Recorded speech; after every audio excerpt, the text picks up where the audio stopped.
All right, y'all, welcome into the LA Sports Brotherhood. It's me, Ryan, here with my brother Matthew.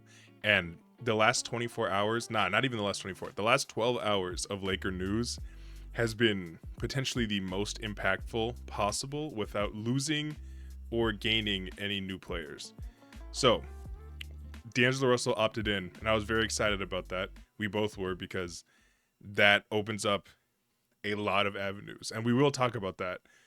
But honestly, despite the excitement that we had with D'Lo, not even 24 hours later, LeBron opts out, which we thought could happen, and we talked about it in an earlier, like a preview we did.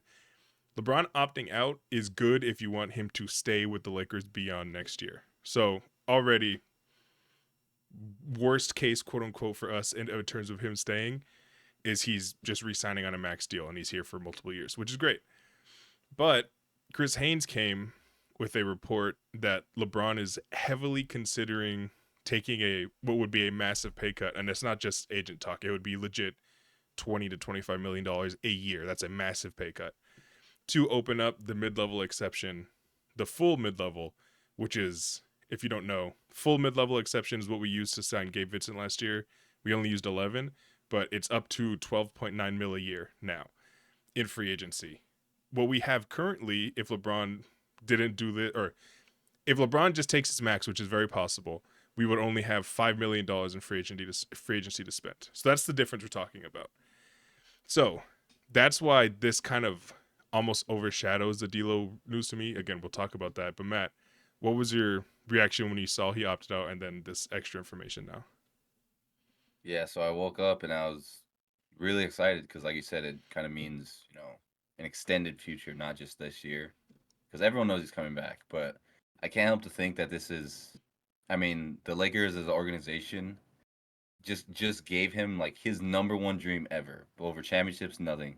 He's always said his number one dream in this whole world was to play with his son, and the Lakers made it happen. So I can't help but think maybe this is, a way to repay them. And of course, his main focus is a way to help them win. Yeah. And I want to, honestly, what I first thought of was I want to see, if this is true, I want to see all the 50-year-old guys, oh, LeBron, like, take less money if you want to win. All that stuff they said. I'd love to see their reaction. Yeah. But this is, like, legitimately huge, all that stuff aside, because you can't do much with just the 5 mil MLE. I mean, you really can't. You try to get a good player. I think the Lakers really capitalized with Torian Prince. Like, that's as good as you're going to get, which is very important. But to have the 13 mil MLE, it potentially massive because that could get you a two-way player, that could get you someone in the rotation, and it could be, you're playing in June, you're playing in the finals, you're thinking, man, we got this guy on a 1 year deal for 13 mil. He's playing 25 minutes for us, and he's been a huge deal. So yeah, if this happens, it's really really huge. Yeah. Like I said, if is a major, major caveat because it has not happened. And LeBron, very well, if I could be honest, maybe this is just me being a doomer. I don't think he's going to take the pay cut because what you're saying, 100% true. And I think it's very possible that Lakers drafting Bronny was like, okay, they're like, it's a recommitment to LeBron and he feels comfortable, like willing to do this. What I also think is that LeBron would not do this to sign Jalen Smith. That's a name I want to be here, but you're not going to be, hey, LeBron, we could sign Jalen Smith. All you have to do is take a $25 million a year pay cut. He's not doing that. No superstar is doing that. So I say that to say, I think this means just the fact that this leak is coming out because it's a Chris Haynes leak, which means it's an agent leak. So Rich Paul might have told him. I think the Lakers and LeBron think they have an in on a player that would move the needle, whether it's sign and trade or with with the MLE, because the reason this is so important for our cap is if LeBron takes the full max, which he's earned, like it's a contract he's worth. So I don't want to act like if he's taking too much money. If he takes his normal full max contract, they would not have the full tax, which is 12 mil. They cannot get anyone in a sign and trade. In any trade they make, they cannot send less money than they get. They cannot send, if in a one-on-one trade, they have to send more money than they're getting back. And anything, they can't use any trade exceptions from last year, which I don't think they have. But even if they did, they wouldn't be able to use it. It's incredibly restrictive. So it's a lot of freedom, but this freedom would be nothing without actual names attached to it. So Matt, I'm gonna toss it to you. If you want, you can bring it back to me. I have a couple names listed out. With this new money, well, we're talking theoretical LeBron signs for whatever we need to free it up. Just in this theory land, what targets do you think would be worth that 12 mil? As a trade or a signing? As a sign, like free agent targets, not even worth. Like, what targets do you think are I, available around that, like that you would think about? honestly, this draft class has a lot of wings. Like realistically, I think Derek Jones Jr., Isaac Okoro, Caleb Martin, Patrick Williams, Najee Marshall. Like there's a ton of names that are like 6'6" to 6'8" that are wings. I think when someone plays in the finals, it's just like automatically something goes up. So Yeah, Derek Jones Jr.'s, I think I think the big guys on Twitter have actually reported that. And is it true that he's recently at Clutch Sports? very recently, like this Yeah, offseason. so I mean that's I think when you put the pieces together, Twitter's buzzing about Derek Jones Jr. I would love to have Derek Jones Jr. I think he's a wing. He fits this roster to a T. His 3-point shootings, continue to get better. Kelly Oubre is another wing. He played really well with the Sixers in the beginning of the year, and then something happened. He got into a car accident or something. Yeah. So Well, you got yeah. it's a good draft class to have some money to spend, to have 13 mil to spend, because there's truly a lot of wings that I like. The more than three or four that I would feel like yes, I'm glad we have them. Yeah.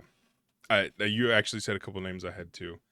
So this is my list of people, free agents that play a position the Lakers would want and could be either a little more or a little less than full 13 million a year. Kelly Oubre, Derek Jones Jr., Jonas Valanciunas, Tobias Harris, and Gary Trent Jr. Those are five. I got to be honest, I wouldn't want anyone but probably Tobias Harris for the full mid level of those names. Derek Jones Jr. is a player I would like on the Lakers. I don't want to act like I don't want him. Same thing with Oubre. Same thing with Jonas. I'm kind of actually cool on Gary Trent Jr. But like, if we find out the Lakers sign them, I will be happy. I'm very scared of DJJ, Derek Jones. He had an outlier shooting performance in the regular season from his career stats, and maybe that's just development because he was a G League guy. Like he's had to grind his way. I respect his trajectory, but he's not a good shooter. Even this year with his regular season stats, he was like a 34% 3-point shooter on 3 attempts. He's not spacing the floor for you. He is unbelievably athletic and long, so it feels like he's big, but he's 6'5". He's not really like a wing. Actually, I'll give him 6'6". I don't want to do the Dalton Connect thing. But like he's an undersized three because he's not very thick. Like he does not bulky, he can't really stand up. But insane athleticism and length, and he has pretty good defensive instincts. So it's like he's good. If the Lakers like the full 13 mil, I don't know if I wouldn't, if that's the only move they make, like LeBron takes a pay cut and it works out, everyone else stays the same, and it's they added Derrick Jones Jr. I don't know how happy I would be if I'm being fully honest. Not to just harp on him. Same thing with Jonas. Jonas is my ideal candidate for the backup center position. I do not want to spend anything over $5 million on him.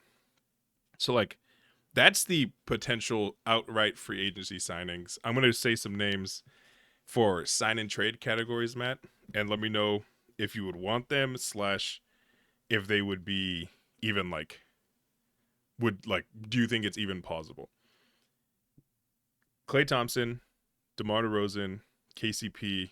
I put this because I've seen some rumors. I do not want him on my team ever, but Miles Bridges. Those four guys, like, do you think that's possible? Would you want DeMar or Clay? Obviously, we'd want KCP back, so I don't want to give that Yeah, hypothetical.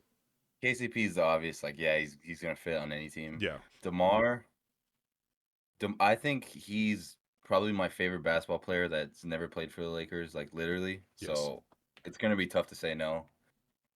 Um, as far as fit, obviously he doesn't shoot well defending. As I think Yeah, maybe it's a little biased here. I'd love to have Demar. What was the first name you said again? I'm sorry, I missed. Clay Thompson. Wait, that yeah, I mean, yeah, if he were to play on the Lakers, I would be happy. It would depend, what it would have to be.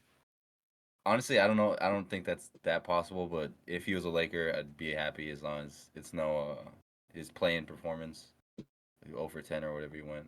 He's definitely declining, but I mean, it's Clay Thompson. He's gonna be able to shoot. And Yeah, I don't want Miles Bridges on the team if I'm yeah, being that's quite the one honest. I just brought up just because some Laker fans are kind of jumping on it, and he's a clutch guy, and the Hornets don't really want him back, so it's kind of putting the pieces together. Like, oh my god, this might be going on.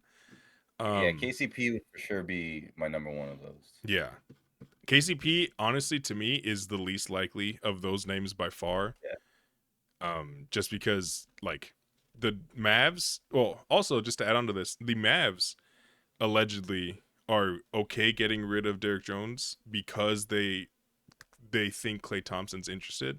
So that's something to watch. If I were the Mavs, if I were the Magic, these guys going after two guards, I don't know why anyone wouldn't just throw $20 million at KCP.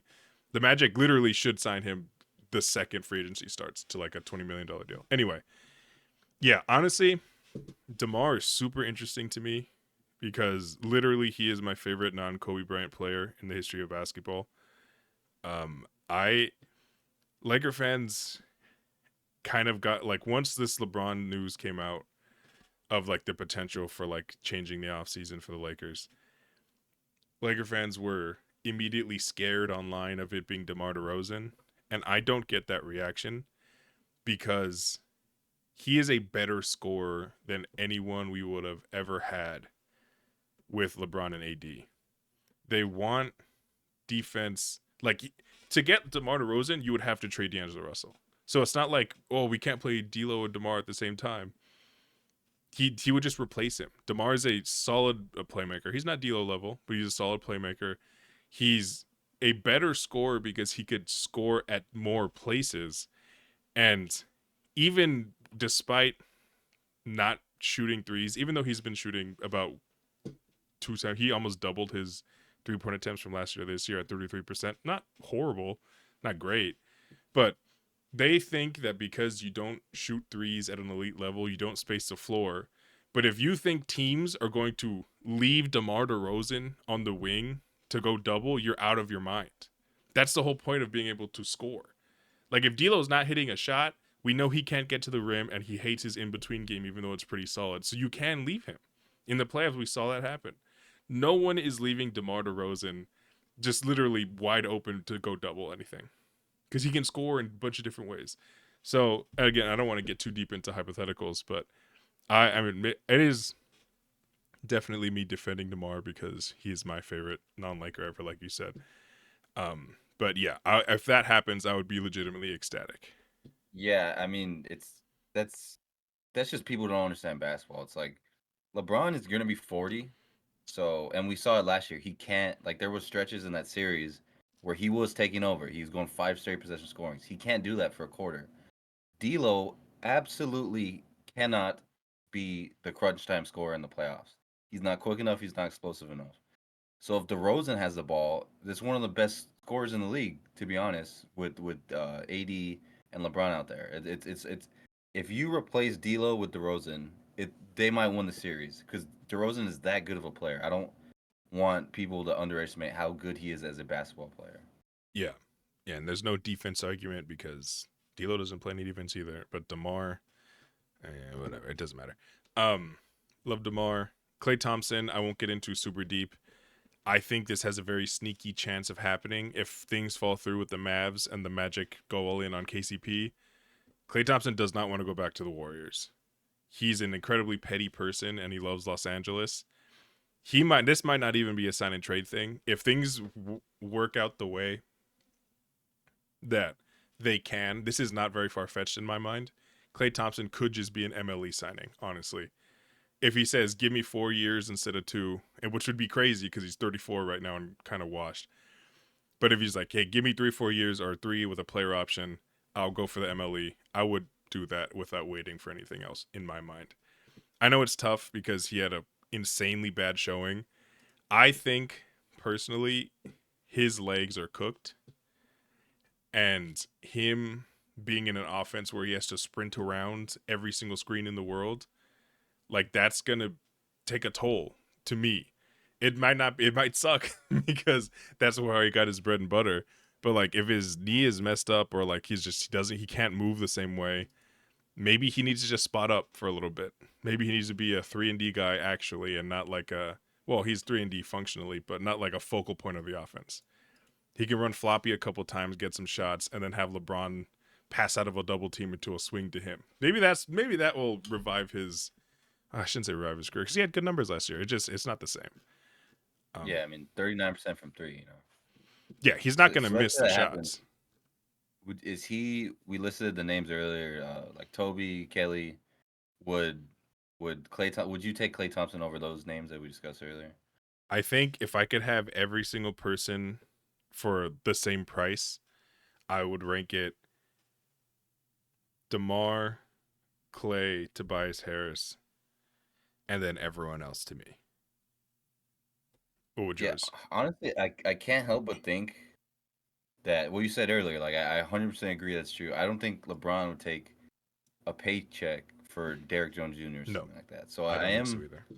a little bit, Clay, DeRozan. I'm keeping an eye out for a bigger name like that. Yeah, it's definitely on that type of watch now. Yeah, so we're gonna be coming with a lot of new videos. We got this. We have 2 more recording today that you're gonna see very soon, and then we're gonna make videos about every single free agent signing, trade, anything that happens with the Lakers, even like the assistant coach hirings will be here. So stay tuned. Thanks for watching. Go Lakers.